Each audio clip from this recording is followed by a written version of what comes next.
Le dua, si on y fait attention, on voit que d'abord c'est quelque chose que l'on dit. On invoque Allah subhanahu wa ta'ala de par notre parole. Il est conseillé d'évoquer Allah subhanahu wa ta'ala avant de l'invoquer. Il est conseillé de répéter le dua et dans l'invocation de demander à Allah subhanahu wa ta'ala de par notre parole ce que nous avons besoin. Mais le dua également se fait à travers l'acte, à travers les membres.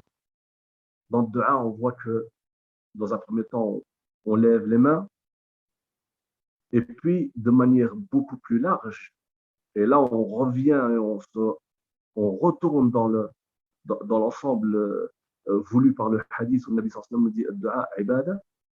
Si je vous interroge, et si on s'interroge et qu'on se demande pourquoi est-ce que je prie, pourquoi est-ce que je jeûne, pourquoi est-ce que je donne mon aumône, pourquoi est-ce que je fais telle pratique ou telle pratique ou telle pratique, on verra que au final, tous ces actes adoratoires que je vais accomplir, ils ont un but, ils ont un objectif.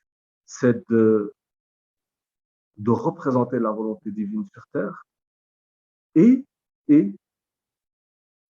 à travers ces actes adoratoires, on espère, on demande qu'Allah subhanahu wa ta'ala puisse nous soustraire à l'enfer et nous faire rentrer au paradis. Il y a une demande dans ces actes adoratoires.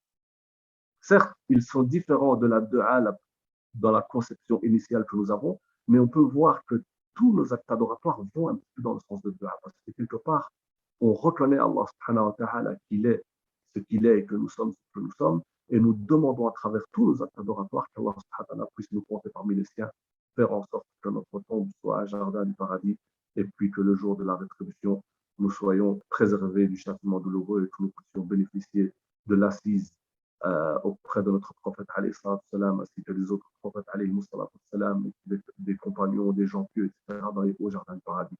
C'est l'objectif ultime de toute notre démarche. Ad-du'a huwa al-ibada.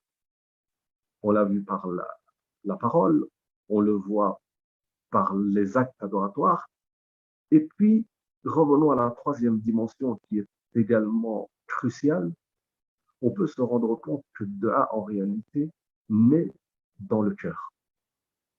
J'invoque Allah subhanahu wa ta'ala parce que je sens sa présence. Je témoigne de sa présence. Je ne peux pas invoquer quelqu'un qui n'existe pas. J'invoque Allah subhanahu wa ta'ala parce que je sais qu'il est, Jalla wa ala, capable, qu'il a le pouvoir, qu'il a les moyens d'exaucer mon dua. Je sais qu'il est El-Ghani, le riche par excellence, et que peu importe ce que je lui demande, il peut me l'accorder. Je sais qu'il est Rahim, qu'il est miséricordieux, qu'il accorde ce que je vais lui demander. Je sais qu'Allah subhanahu wa ta'ala, il est proche. Je peux être, peu importe où je suis sur terre, lever ma voix, demander à Allah subhanahu wa ta'ala, et voilà qu'il m'écoute. Et ainsi de suite, on va voir que tous les sens repris par la foi en elle-même vont se retrouver dans le dua.